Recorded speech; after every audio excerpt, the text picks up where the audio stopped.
Hello! I'm trying to do something new here, and I don't know if it's going to work, but bear with me. There's a tweet that I'd like to look at. It's called, it's from the Redheaded Libertarian, and we can see from her bio over here that she works with Tim Pool, so I'm not expecting great faith arguments to start with.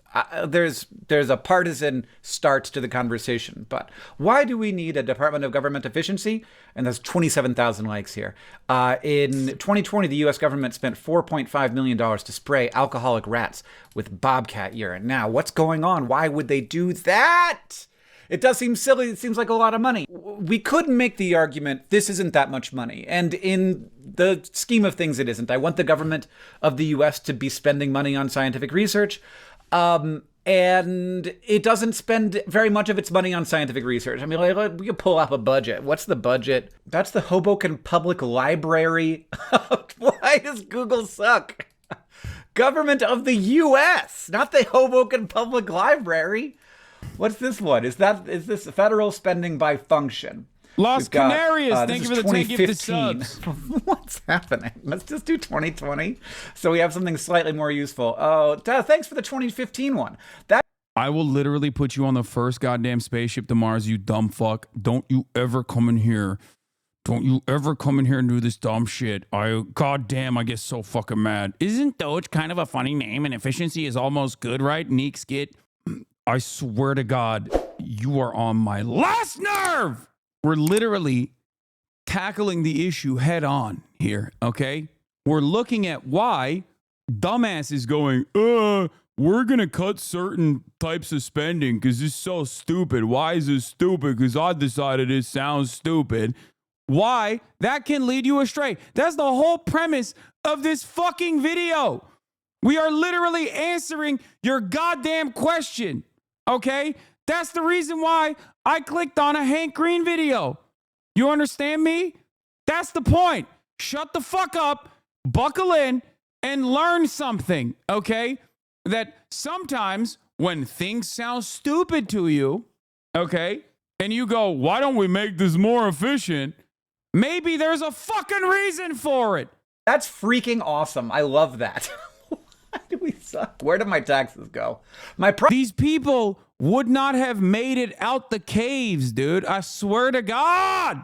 Modern medicine has gone too far, I think. RFK Jr. is right. I'm anti-medicine. It's keeping the dumbest motherfuckers alive, bro. I swear. It's gone too far. I'm on board with RFK Jr. now. Okay? That's it. We're done. We're done.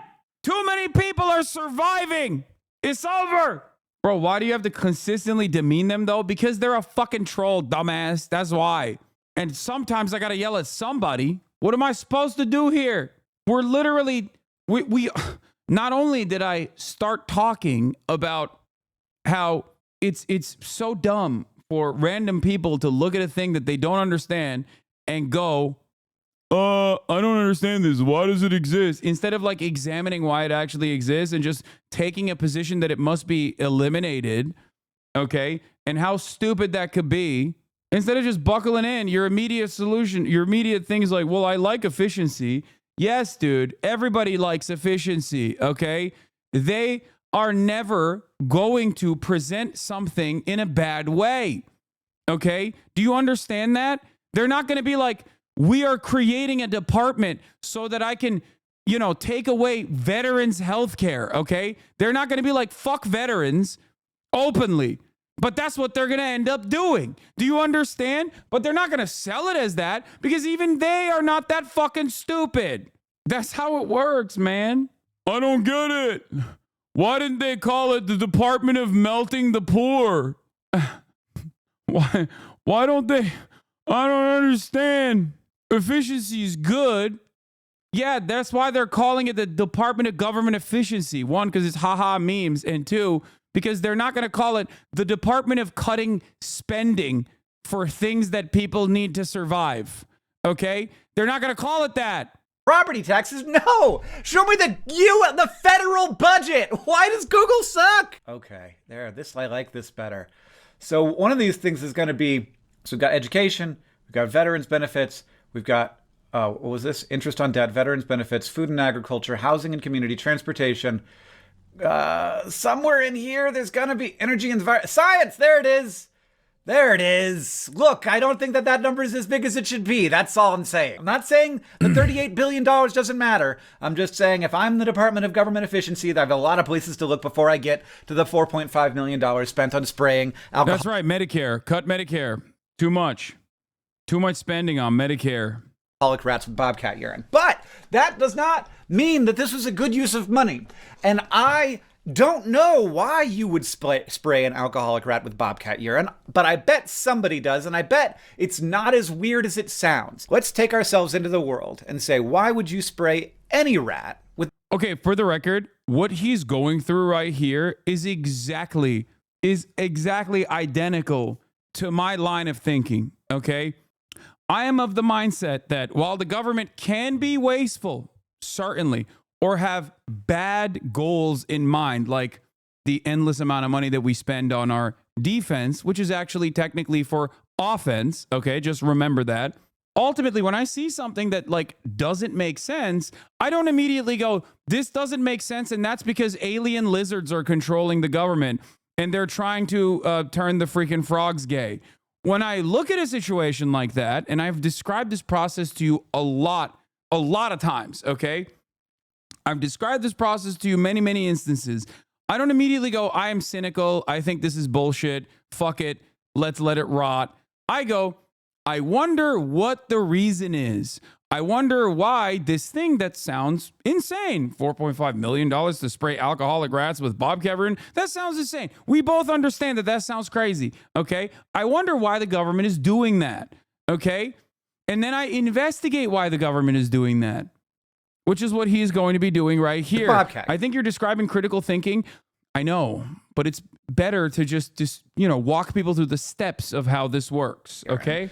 And it's because bobcats are rat predators, and you probably want to induce a stress response. So there's probably a bunch of ways to stress out a rat, and there's probably a bunch of sort of standard ways where you know how much a particular thing is going to stress out a rat. I know that one way is that you like electrify the cage and shock their little paws to cause them a little bit of pain.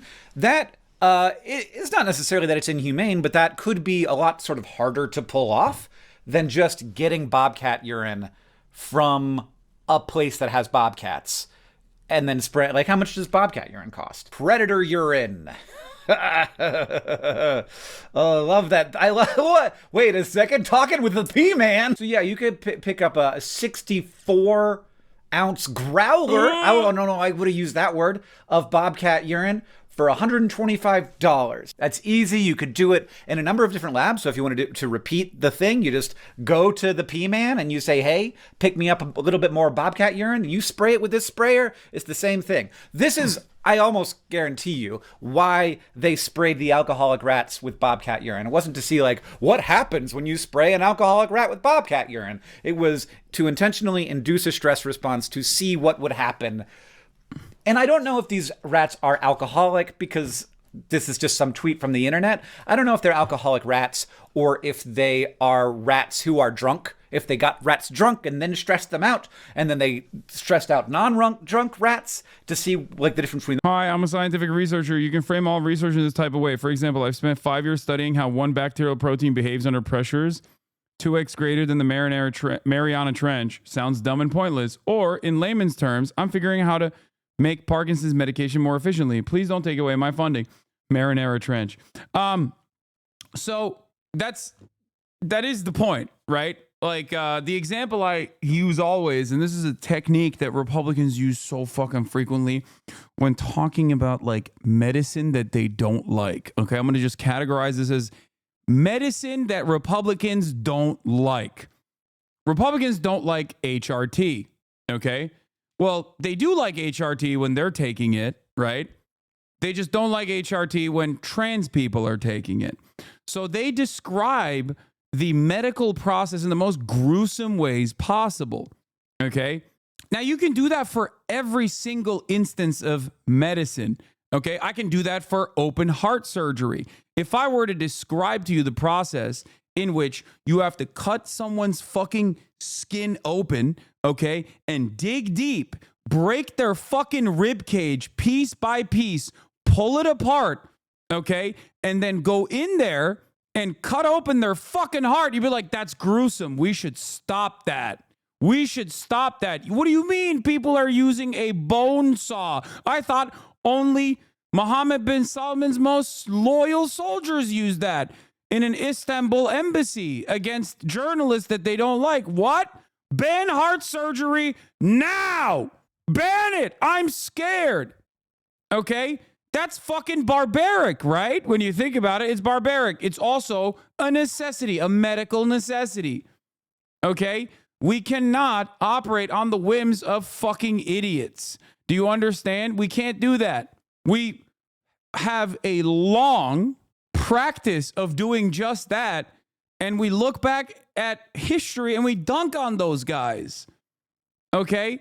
Like, we love turning around and being like, these fucking idiots, like, they punished my man for saying that the earth revolves around the sun and not vice versa. How fucking stupid were these guys who were controlling the fucking institutions, man? What a bunch of dumbasses. And then without even a shred of fucking irony, we turn around and do the same shit. Oh my Lord.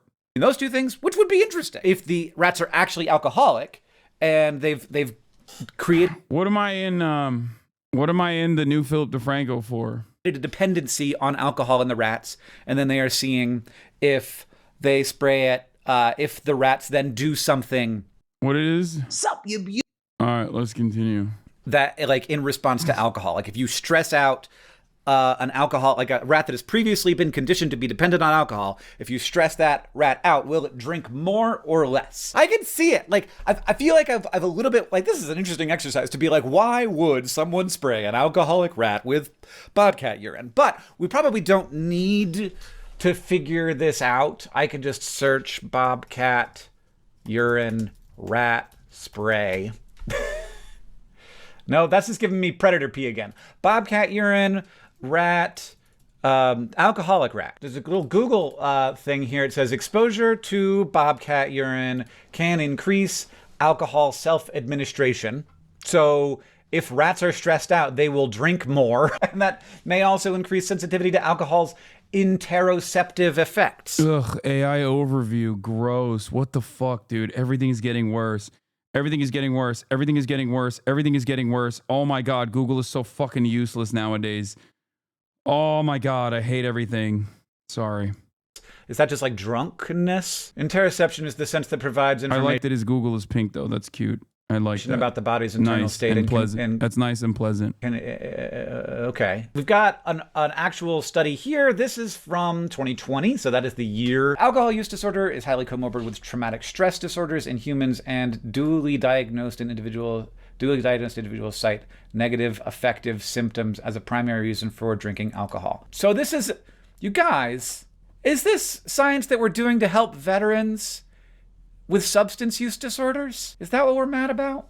I know people hate this, but if you go to ChatGPT and you ask it to explain an abstract to you of a topic you don't understand, well, it will. Oh my God, come on, get to the point. When it comes to wasteful scientific research, there are a ton of examples to point fingers at. The government funded research that put shrimp on treadmills. The government funded a study spraying bobcat urine at alcoholic rats. The New York Post compiled a list of suggestions of things Doge ought to keep our tax dollars away from, including cats on treadmills. So many treadmills. The outrage is palpable. How dare scientists do research on an immediate practical application? The entire point of the Slate article is to say that science and scientific experimentation is oftentimes wasteful. The idea that we are going to maximize the efficiency of scientific research is fucking idiotic. Because when you are on a journey to find answers for a particular thing, sometimes you are going to do experiments that are going to come across as dumb, okay, to the average person. And some of them are going to fail, but it doesn't matter. That's the whole process of scientific discovery. Holy fuck! But what these angry pundits truly reveal is how little they understand about how science works. For science to be effective, it simply cannot be efficient. Scientists do things they've already done and do them over and over again, changing one tiny variable at a time. They do a lot of seemingly silly things in an attempt to recreate aspects of a world in a lab where they can be monitored and replicated over and over and over again.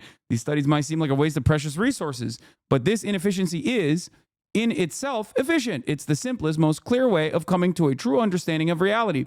Would you rather researchers try to chase shrimp around in their environments? These seemingly silly studies provide proof of a phenomenon and sometimes exercises in serendipity. Here, this is where's the second mention of Bobcat in the article? Okay, yes, maybe you still have questions about the Bobcat pee thing. People seem very upset about the idea of the government spending money spraying Bobcat pee on rats, but here's the thing. There are many rodent studies that waft Bobcat pee, cat hair, fox odor, and more at mice. If this sounds silly, it's because you are not thinking like a mouse. Predators stress out cats. Predators stress out mice, cats, bobcats, foxes, mouse predators. Those wasteful studies were studying the effects of stress on rats and how that stress might be increased if those rats had a lot of previous alcohol exposure. It's not about giving rats nightmares. It's something important to study and understand for the many people living with both alcoholism and post traumatic stress disorder. That kind of research can lead down the line to important medical interventions. Rats have an immune system that is close in similarity and is an acceptable fucking victim to Americans and just global scientific experiments. And given the similarities within the rat immune system and the human immune system, a lot of medical research is conducted on rats originally, because it would be fucking insane until we go full Hitler on conducting these sorts of torturous experiments on human beings. Like I said, until we go full Hitler, and then we'll probably do that. But then it'll be allowed. When people pull out these examples of inefficiency, mocking the seemingly silly waste of government funding, what they're really showing is their ignorance. They're showing that they have no real understanding of what research is or how it works. And if basic research is stripped down, streamlined, or tossed entirely in favor of efficiency, it will just not be scientists who suffer. It will be all of us.